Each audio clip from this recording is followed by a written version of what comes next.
Student अब 9th class 10th class के अगर स्टूडेंट हैं तो आपके लिए ये ऐसे लेके आए हैं। ऐसे इंपॉर्टेंट ऐसे हैं जो आपके बोर्ड एग्जाम में आ सकते हैं। ओके, और आपको हम साथ ही जो है ऐसे लिखने का एक जो है एक ट्रिक बताएंगे जो आप आसानी से ऐसे लिख सकते हैं। ऐसे लिखते समय आपको किन किन बातों का ध्यान रखना है, क्या क्या आपको हेडिंग लिखनी है और उनमें क्या क्या सारांश आपको लिखना है, कहाँ से शुरू करना है और क्या क्या हेडिंग होती है और कहाँ पर समाप्त करना है। ऐसे इन इंग्लिश हम आपको बताएंगे कैसे लिखते हैं, हाउ टू राइट ऐसे इन इंग्लिश दीजिए। ओके, तो आपको ध्यान रखना है जो जो हम पॉइंट बताएं आप जो है देखते जाइए। राइट दी ओपनिंग पैराग्राफ और इंट्रोडक्शन ऑफ द एशे हियर। ओके, तो इसमें जो है आपको लिखना होता है परिचय। परिचय में क्या लिखना होता है? निबंध का आरंभिक अनुच्छेद या भूमिका। ओके, दूसरा पॉइंट होता है बारे में जो है ऐसे है और इसमें क्या पूछा गया है और किसके बारे में लिखना है। आप पहले ध्यान से पढ़िए, उसके बाद ऐसे का इंट्रोडक्शन लिखिए। जो भी आपको कई ऐसे दिए जाते हैं उसमें से आपको कौन सा ऐसे आ रहा है उनमें से एक कोई लिखना है जो आपको आ रहा हो, जिसके बारे में जिसके बैकग्राउंड में आपको नॉलेज हो। अ, रट्टा मारने के लिए ही नहीं, हम आपको कॉन्सेप्ट बताएंगे, आपको रट्टा मारने की नीड्स नहीं है। आप जो है अगर आपको उसके अबाउट दिस नॉलेज है तो आप लिख सकते हैं। Importance significance, explain why the topic is important और इट्स बेनिफिट्स कॉजेस प्रॉब्लम्स। फिर आपको जो है एक्सप्लेन करना है विषय के महत्व या इसके लाभों की व्याख्या करना होता है। ओके, नेक्स्ट पॉइंट जिसके बारे में आप ऐसे लिख रहे हैं और इसके कारण क्या है, प्रॉब्लम क्या, कारण क्या है, बेनिफिट्स क्या है। आफ्टर देन हेडिंग लिखेंगे, उसमें इफेक्ट क्या है लिखेंगे।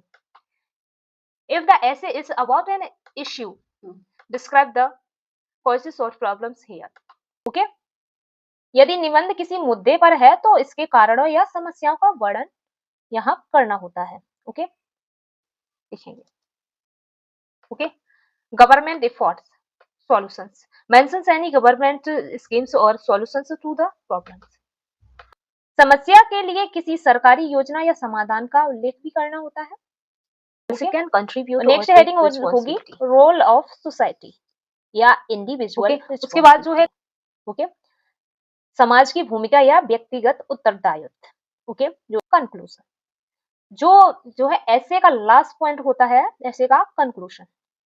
कंक्लूजन होता है निष्कर्ष। Okay, right the summary and final thoughts of the ऐसे। निबंध का सारांश और अंतिम कुछ ऐसे इंपोर्टेंट आपके लिए लेके आए हैं। ये सब डेमो है जो आपको बता रहे हैं इसके बारे में। डिस्क्राइब एबो, डिस्क्राइब ऐसे, describe a person, place, thing और एक्सपीरियंस।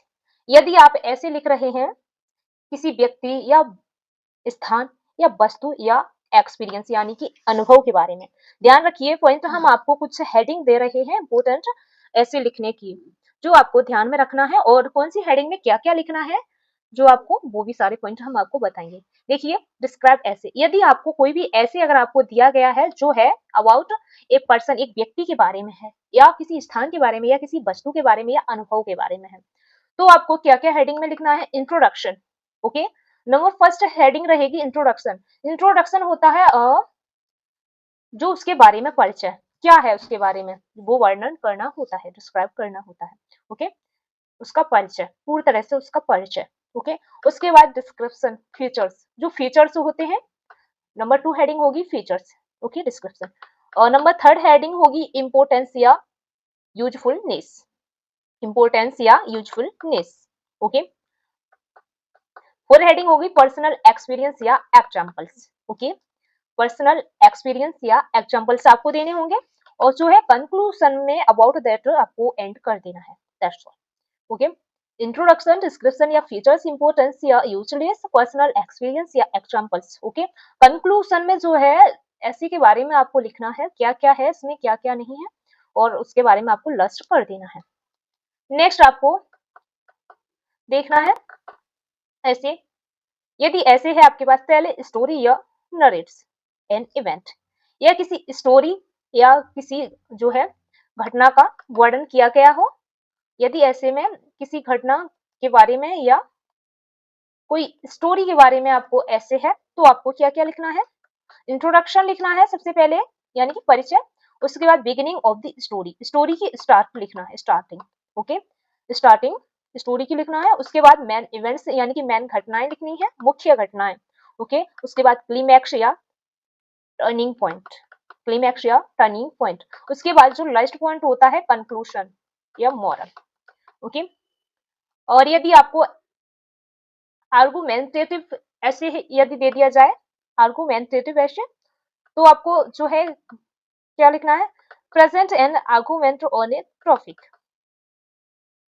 तो इंट्रोडक्शन लिखना है, उसके बाद statement of the topic, topic के ऊपर स्टेटमेंट लिखना है, आर्गुमेंट्स फॉर और आर्गुमेंट्स अगेंस्ट यानी कि आर्गुमेंट्स के खिलाफ। ओके आर्गुमेंट्स के लिए कुछ सारांश लिखना है, आर्गुमेंट के कुछ टॉपिक लिखने हैं स्टेटमेंट में। ओके और योर ओपिनियन अपनी राय लिखनी है। ओके अपनी राय। नेक्स्ट लास्ट कंक्लूजन पर लास्ट कर देना है आपको ऐसे। ओके और यदि आपको ऐसे दे दिया जाए कॉज या इफेक्ट ऐसे, ओके कॉज या effect essay, explains reason and result of an event और situation. Cause and effect essay, cause and effect essay, explains reasons and results of an event और सिचुएशन। ओके सिचुएशन या परिस्थिति या एक घटना का परिणाम और रीजन एक्सप्लेन करना हो। अगर यदि इसके बारे में कारण या इफेक्ट तथ्य के बारे में यदि आपको ऐसे दे दिया जाए तो उसे जो उसकी हेडिंग इंट्रोडक्शन लिखना है यानी कि परिचय, कॉज कारण, कॉज यानी कि उसके कारण लिखने हैं, इफेक्ट यानी कि परिणाम उसके लिखने हैं। Okay solution of applicable. Okay last कर देना है कंक्लूजन पर। ओके हम आपको जो है एक शॉर्ट वे बता रहे हैं जो आपको आप कोई भी जो है ऐसे रट्टा मारते हैं और आपको आ जाता है आपके लिए किसी और का जो है ऐसे। तो आपको ये हेडिंग मैन हेडिंग दे रहे हैं, मेन मेन हेडिंग में क्या क्या आपको डिस्क्राइब करना है वो आप सेल्फ अबाउट दैट सीख सकते हैं। यदि आपको नॉलेज होगी और आपकी इंग्लिश अच्छी होगी तो मैं आशा करती हूँ आप इजी वे से जो है ऐसे राइट कर सकते हैं एग्जाम के लिए। ओके एग्जाम में कंपेयर एंड कंट्रास्ट ऐसे, कंपेयर्स टू थिंग्स और आइडियाज। ओके आइडियाज या दो वस्तुओं की तुलना, कोई भी आइडिया या दो वस्तुओं की तुलना के लिए यदि आपके पास ऐसे आ जाए आपके लिए राइट करने के लिए एग्जाम में तो आप कैसे राइट करेंगे। तो उसमें जो है सबसे पहले उसमें इंट्रोडक्शन उसका लिखना है उसी वस्तु का जिसकी तुलना हो रही है। उसके बाद सिमिलैरिटी यानी कि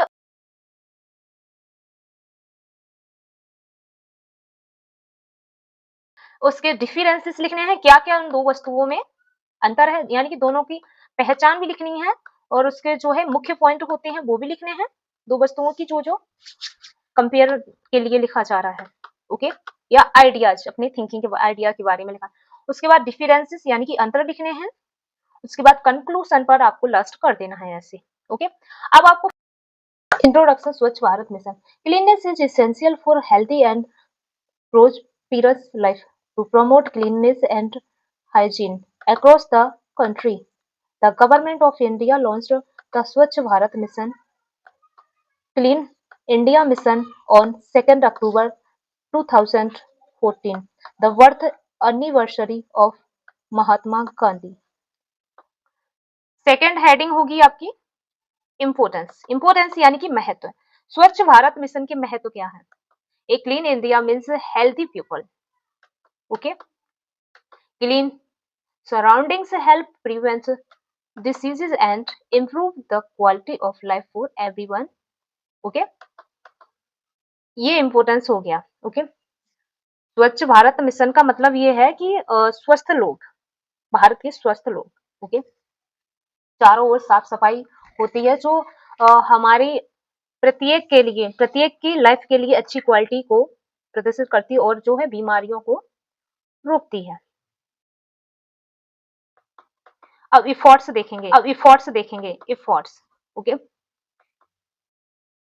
efforts क्या होंगे। Under this campaign toilets are being built in places and cities, garbage disposal system are improved and people are encouraged to keep their environment clean.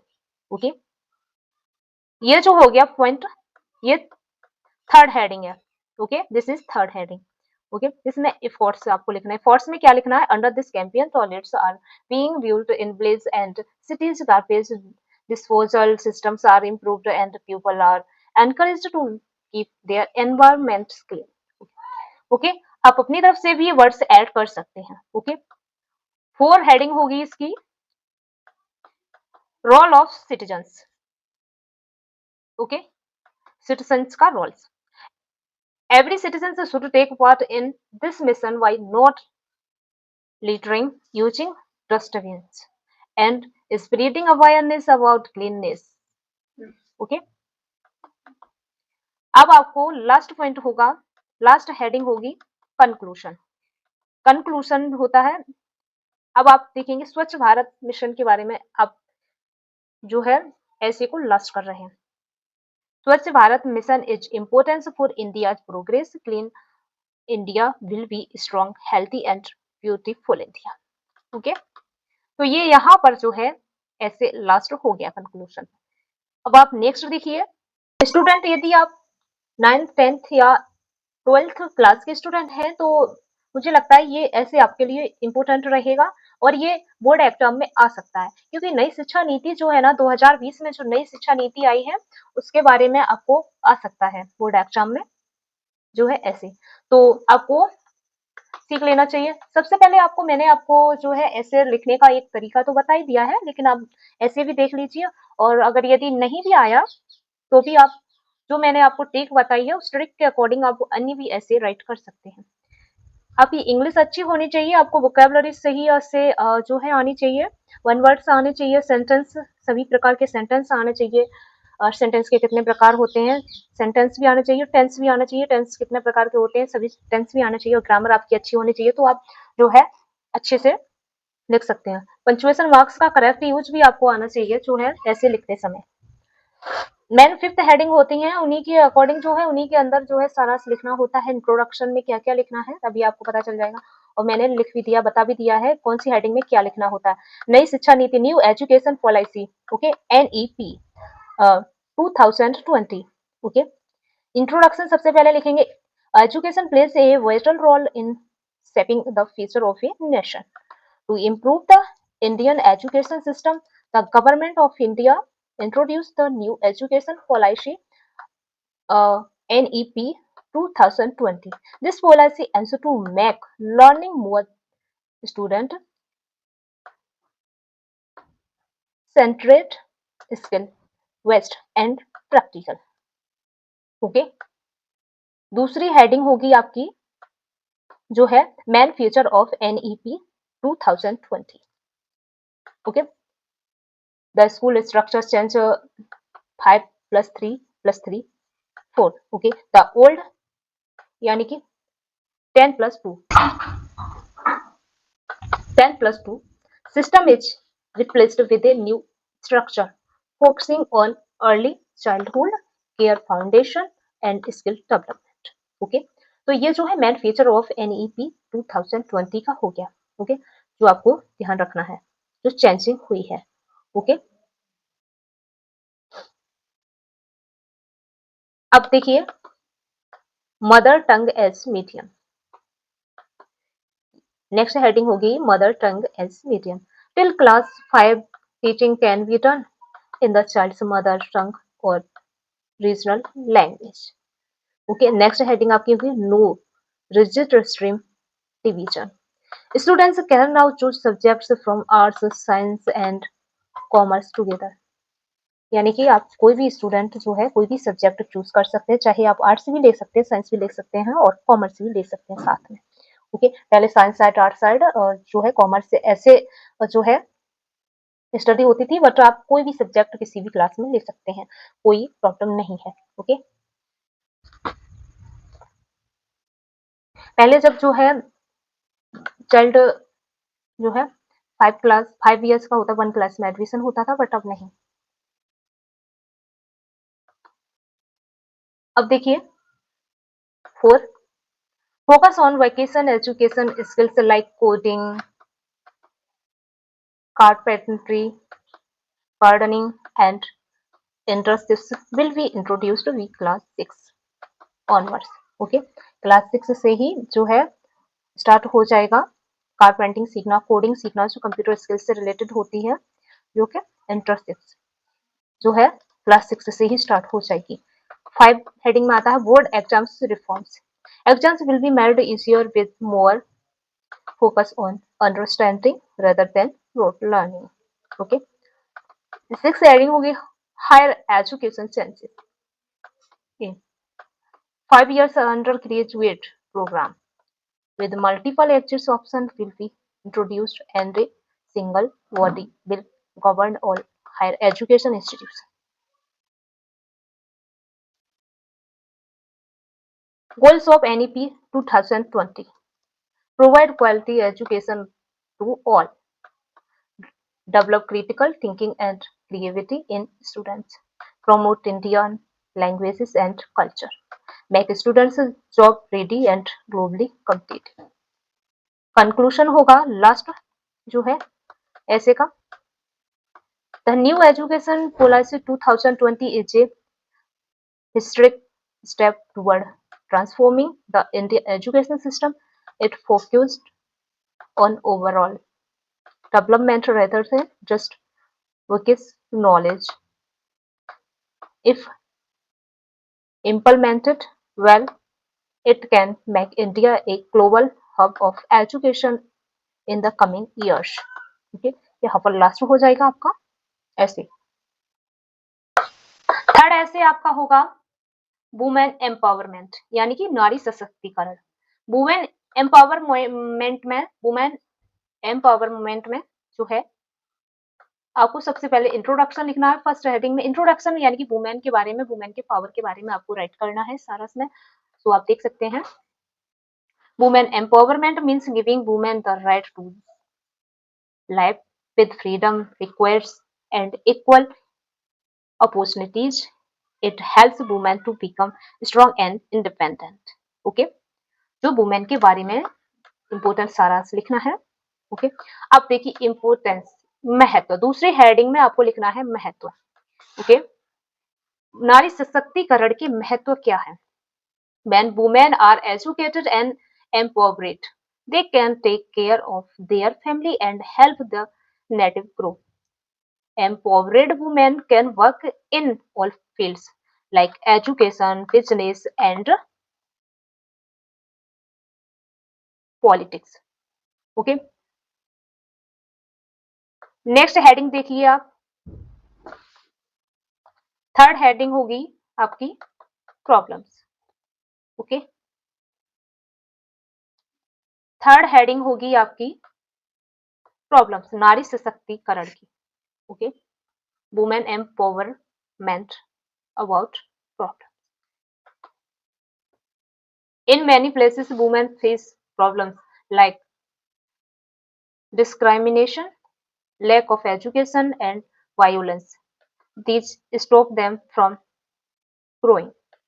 Okay, problems के बारे में डिस्क्राइब किया। अब आप देखिए गवर्नमेंट एफर्ट्स।